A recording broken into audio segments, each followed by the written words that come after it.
Comment ils vont? Cette saison pourrait être l'une des plus incroyables de l'histoire. Tout simplement. Tu te calmes. Je ne me calmerai pas. Attends, depuis combien de temps est-ce qu'on n'a pas eu un prospect aussi alléchant? Bien longtemps. Et ce pour plein de raisons, on va le voir dans cette vidéo.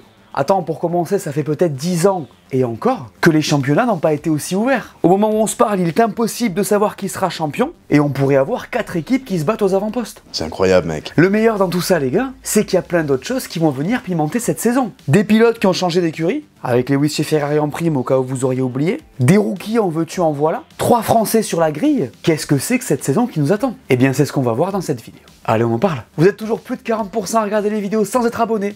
Et ça, c'est pas cool. Alors abonne-toi, laisse-moi ton plus grand pouce levé et profite de la vidéo.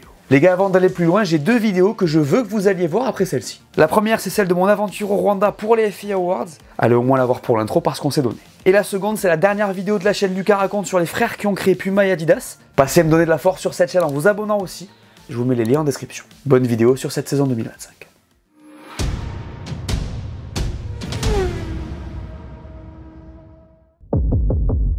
Pour bien commencer cette saison, messieurs dames, jetons un œil à ce qui nous attend.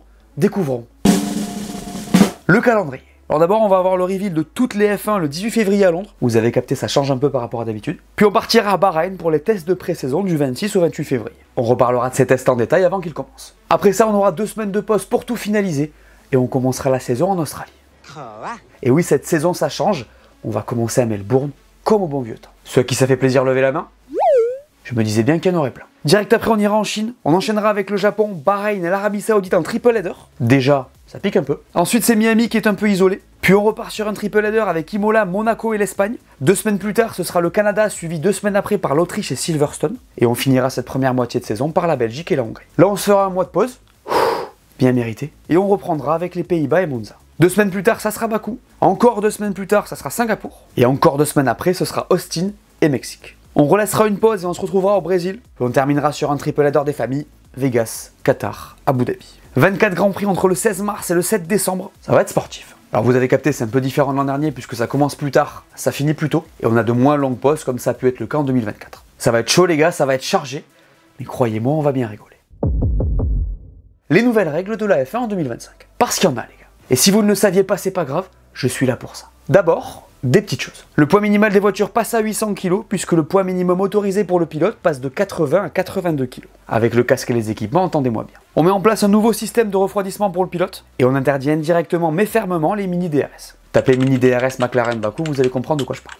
Bon, passons maintenant aux choses sérieuses. Je vous invite à écouter attentivement. Parce que le point du meilleur tour en course disparaît. Mais non! Mais si, il avait été introduit en 2019, il était attribué à tout pilote du top 10 réalisant le tour le plus rapide. Et ben c'est terminé. Perso, je suis pas mécontent, parce que même si ça pouvait rendre les calculs d'apothicaire intéressants, ça avait quand même tendance à fausser certains aspects du racing. Ce point ne me manquera pas. Dites-moi si ce sera votre cas en commentaire. Ensuite, les équipes devront faire rouler un rookie en FP1 au moins 4 fois au cours de la saison. En 2024, c'était 2. Voilà. Enfin, dernier point, et c'est un point important, j'ai envie de vous dire. Les amendes de la FIA pour les... Ce genre de choses. D'ailleurs là, j'ai pris 40 000 balles d'amende. Blague à part, parlons un peu de tout ça. En gros, la FIA a intégré à son règlement le fait de dénigrer son travail et d'avoir une mauvaise conduite. Entrons dans le détail en prenant un exemple sur cet article. Tout propos, acte ou écrit ayant causé un préjudice moral à la FIA, à ses organes, à ses membres ou à ses dirigeants, et plus généralement à l'intérêt du sport automobile et aux valeurs défendues par la FIA. Première infraction, 10 000 €. A noter que ces montants sont à multiplier par 4 pour les pilotes de F1. Donc 40 000 pour la première infraction. Ce sera 20 000 pour la deuxième, plus un mois de suspension avec sursis, donc 80 000 pour les pilotes de F1. Et enfin, troisième infraction, 30 000 €, plus un mois de suspension, plus le retrait de poids au championnat. Monté à 120 000 € pour les pilotes de F1. Donc ça, c'est si ça parle mal de la FIA en gros. Et je vais pas vous faire l'ensemble du document, vous avez compris. Il y en a pour mauvais comportement avec les mêmes sanctions, pour non-présence aux cérémonies, etc., etc. Bon, mon avis là-dessus. Je trouve que c'est dommage en fait. Parce qu'évidemment que manquer de respect c'est pas bien. Bien sûr qu'il ne faut pas insulter l'arbitre, ça va sans dire. Il y a des enfants qui regardent et faut jamais l'oublier. Mais en vrai, si le 10 décembre Max Verstappen n'est pas champion et que c'est parce qu'il a pris des points de pénalité parce qu'il a mal parlé, on dira quoi? Donc je pense que ça va un tout petit peu trop loin. Je pense que ça reste un sport, qu'il y a une pression énorme, que les mecs risquent leur vie, et que parfois c'est bien de laisser un peu de marge à tout ça aussi quand même. J'avoue que je comprends pas trop la fermeté du truc, je pense que ça peut se régler en bonne intelligence, sachant qu'on a quand même un GPDA qui est là pour ça aussi. Le GPDA, c'est l'association des pilotes de F1 qui est présidée par George Russell aujourd'hui. Alors je suis pas sûr de l'application de tout ça, mais bon, on devrait savoir assez tôt. Dites-moi ce que vous en pensez en commentaire. Une dernière chose qui va être très importante les gars, c'est que la FIA va aussi être beaucoup plus sévère sur les ailerons avant flexibles. Faut savoir que les équipes les utilisent pour améliorer l'équilibre des voitures, puisqu'ils permettent de réduire le sous-virage à basse vitesse et le survirage à haute vitesse. Là, on passerait de 15 à 10 mm de tolérance, ce qui est considérable. A noter qu'a priori, l'an dernier, c'est McLaren et Mercedes qui étaient les plus avancés sur le sujet. Le truc ici, c'est que la directive prendrait effet lors du Grand Prix d'Espagne, donc à la 9e course de la saison. On pourrait donc avoir 2 championnats différents en fonction de l'impact que ça a. Un peu comme en 2009 avec le double diffuseur. Bref, faudra suivre ça. Rendez-vous à Barcelone. Il y a un truc qui est hyper excitant sur cette saison 2025 quand même, c'est ce plateau incroyable. Parce que si en 2024 on avait eu presque aucun changement, les gars, cette saison on est plus que servi. Faisons un point sur les line-up de cette grille si vous êtes ok. On va faire ça dans l'ordre du championnat du monde des constructeurs de l'an dernier. Chez McLaren on retrouve Lando Norris et Oscar Piastri, rien ne change donc. Ferrari alignera Charles Leclerc et Lewis Hamilton, on va reparler de ça plus tard dans cette vidéo, ne vous inquiétez pas. Chez Red Bull ce sera Max Verstappen et Liam Lawson, exit Checo cette saison et les vannes qui vont avec, j'avoue il y a moyen que ça me manque un peu. Chez Merco ce sera Russell et Antonelli, gros sujet ici aussi, on en reparle de suite. Aston arrivera avec le maintenant classique Fernando Alonso Lance Stroll, qui entame la 7e année de son CDI, on se demande quand même quand ça va s'arrêter cette histoire. Chez Alpine, on aura Pierre Gasly et Jack Doohan. As comptera sur Esteban Ocon et Oliver Berman. Chez Racing Bulls, il y aura Yuki Tsunoda et Isaac Hadjar, dont on va aussi évidemment beaucoup parler cette année. Williams présentera un line-up de feu avec Alex Albon et Carlos Sainz. Et Sauber, futur Audi, fera rouler Nico Hülkenberg et Gabriel Bortoleto. Voilà pour cette grille 2025. Et je sais pas ce que vous en pensez les gars, mais en vrai c'est assez ouf de voir autant de changements. On risque de mettre un peu de temps à s'habituer, mais il y a vraiment moyen de kiffer. D'ailleurs, il y a un truc qu'il faut souligner quand même, c'est le nombre de rookies sur cette grille. Attends, Doohan, Antonelli, Berman, Hadjar, Bortoleto, c'est une dinguerie. Vous avez capté, je mets pas Lawson dans la liste parce qu'il a 11 GP dans les pattes quand même. Berman et Doohan ont roulé aussi, mais beaucoup moins. Disons qu'il y a différents niveaux d'expérience. Après, ça change pas grand chose à l'idée de base. En tout cas, franchement, j'ai hâte de voir ce que ça va donner. Berman, on a déjà vu ce dont il était capable. Le gars fait quand même des perfs très solides avec la Ferrari et la Haas en 2024 sur ses apparitions. Doohan, je sais pas trop, puisque la rumeur dit qu'il pourrait rapidement perdre son volant au profit de Colapinto. Bortoleto, c'est quand même un mec qui gagne la F3 et la F2 du premier coup, même si j'avoue, j'ai peu d'espoir en ce qui concerne sa caisse. Isaac, j'ai de gros espoirs en lui, je suis sûr qu'il peut taper Yuki. Lui aussi d'ailleurs, je sais même pas si j'ai besoin de le préciser. Et même si c'est pas un rookie, je suis très chaud de voir ce que Lawson va donner dans la Red Bull. Alors je m'attends pas du tout à ce qu'il titille Max, On parle quand même d'un des pilotes les plus forts de l'histoire maintenant à mon sens. Si ça fait du débat en commentaire, tant mieux. Mais bon, c'est un fait qu'il a du caractère. Et surtout qu'il sait que c'est une opportunité à ne pas manquer. Je pense qu'on pourrait s'amuser en le regardant aussi. Je finis sur un point important mais qu'on a tendance à oublier les gars, c'est qu'en 2025 on a 3 Français en F1. Faut s'en réjouir, parce que je sais que vous êtes habitués à avoir des compatriotes sur la grille à supporter, mais la vérité c'est que perso j'ai connu des périodes où il n'y en avait pas, donc on va aussi profiter de ça. Encore une fois je pense qu'on va se régaler avec Isaac, puis Pierre et Esteban vous connaissez. Alors ça va pas jouer à la victoire, mais ça va quand même être sympa à suivre. Après, il y a aussi Charles qui n'est certes pas français mais qui est francophone et qu'on supporte en général beaucoup chez nous aussi. D'ailleurs, en parlant des pilotes français, il faut noter qu'Esteban aura une ingénieure de piste et que ce sera une première dans l'histoire. Je pense que c'est important de le noter. Bref, en 2025, une grille assez incroyable. Évidemment que je vais parler de Lewis chez Ferrari. Comment pourrais-je ne pas le faire lorsque c'est la news de ce début de saison? Alors je l'ai fait dans cette vidéo, allez la voir pour plus d'infos bien sûr, mais il faut obligatoirement aborder le sujet de cette saison. Lewis chez Ferrari, c'est une révolution les gars. C'est ni plus ni moins que le pilote qui a eu le plus de succès dans ce sport, dans l'équipe qui a le plus gagné de l'histoire. Si vous ne réalisez pas, ben réalisez en fait. Et si on a parlé en long, en large et en travers de son arrivée, ben on va continuer tout au long de la saison. On va scruter ses roulages, ses performances, on va comparer tout ça avec Charles Leclerc. Et si la Ferrari je vous la gagne les gars, je donne pas cher de notre peau. Ça serait lunaire. J'ose même pas imaginer la hype d'une bataille pour le titre Leclerc-Hamilton dans une Ferrari. Imaginez. Oh là là là là là là. N'imaginez pas, n'imaginez pas. Évidemment que c'est une hype de cette saison. Et évidemment que ça mérite un chapitre dans cette vidéo. Et puis vous allez faire quoi en fait? Vous êtes pas content? Triplé. Trêve de plaisanterie.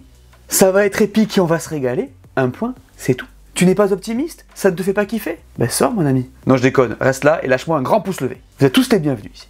Fan de Lewis, pas fan de Lewis, fan d'Alonso, pas fan d'Alonso. Bon, restez quand même.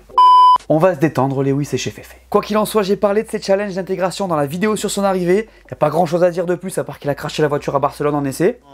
C'est pas vrai. Je suis pas trop inquiet, l'homme est solide. Donc je vous laisse là avec ce sujet. C'est le moment de passer à ce qui est vraiment important. Vous savez ce qui est cool maintenant, là, à l'approche de ce début de saison? Non? Vous êtes sûr? Parce que je l'ai dit dans l'intro en fait. Ils ne comprennent rien, ils ne suivent rien. C'est le championnat le plus ouvert depuis plus de 10 ans les gars. 4 équipes peuvent le remporter, 8 pilotes sur le papier. Qu'est-ce que vous voulez que je vous dise? McLaren, Ferrari, Red Bull, Mercedes sont vos candidats. C'est pas incroyable ça? Alors bien sûr, il est possible qu'on ait une domination.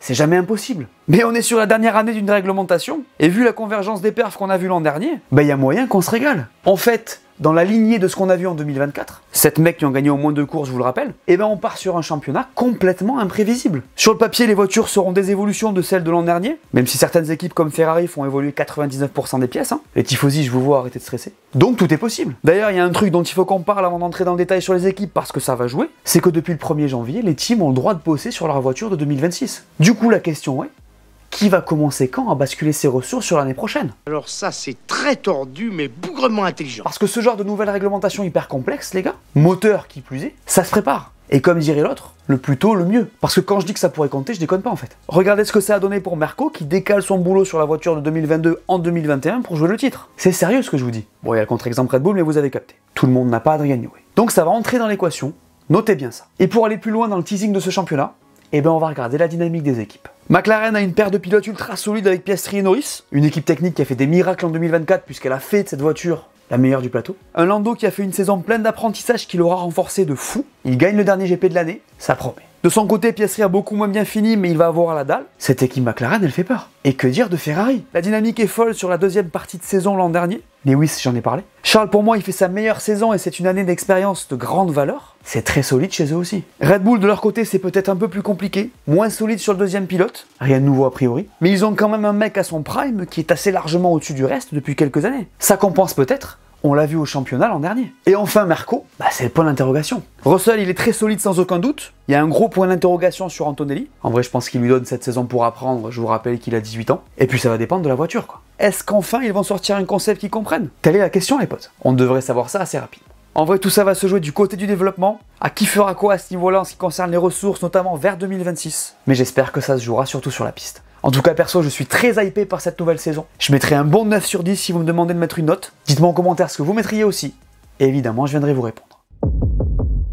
Rapidement, les gars, pour ceux que ça intéresse, faut que je vous parle de mon année 2025 à moi, donc sur la chaîne et ailleurs. Parce que je pense que c'est important que vous sachiez à quoi vous attendre. D'abord sur la chaîne YouTube, on continue à faire 2 vidéos par semaine, preview, débrief, les récits, la totale. Ensuite, on va essayer de faire plus de docs comme on a fait au Rwanda avec la FIA. Donc l'idée, c'est de vous amener avec moi en immersion sur les événements du sport auto. Le podcast, on continue avec toujours plus d'invités sympas et intéressants. J'aime beaucoup ce format, je vous mets le dernier ici avec Sami Megetounif qui est un pilote de F2. Je serai aussi sur Twitch au moins une fois par semaine pour une émission et en React pour les GP. Passez me suivre, vous avez le lien en description. Je serai aussi chez Winamax tous les samedis de Grand Prix et parfois le dimanche pour commenter. Sur Insta, je suis là aussi. Pareil, pour voir les coulisses et savoir quand les vidéos sortent, abonnez-vous. Et puis on va sortir des vidéos sur mon autre chaîne, donc on va parler de sport mais pas que. Je vais vous raconter des histoires de ouf, des scandales, des destins de malades. On va se régaler. Abonnez-vous là aussi si le contenu vous plaît. Vous le savez, ça donne beaucoup de force. Voilà, merci à tous de m'avoir écouté, j'espère que cette vidéo vous a plu. Laissez-moi un pouce bleu et dites-moi en commentaire ce que vous pensez de cette saison qui arrive. N'oubliez pas d'aller voir mes dernières vidéos que vous n'auriez pas vues. Dites-moi tout et on s'abonne. Allez, ciao!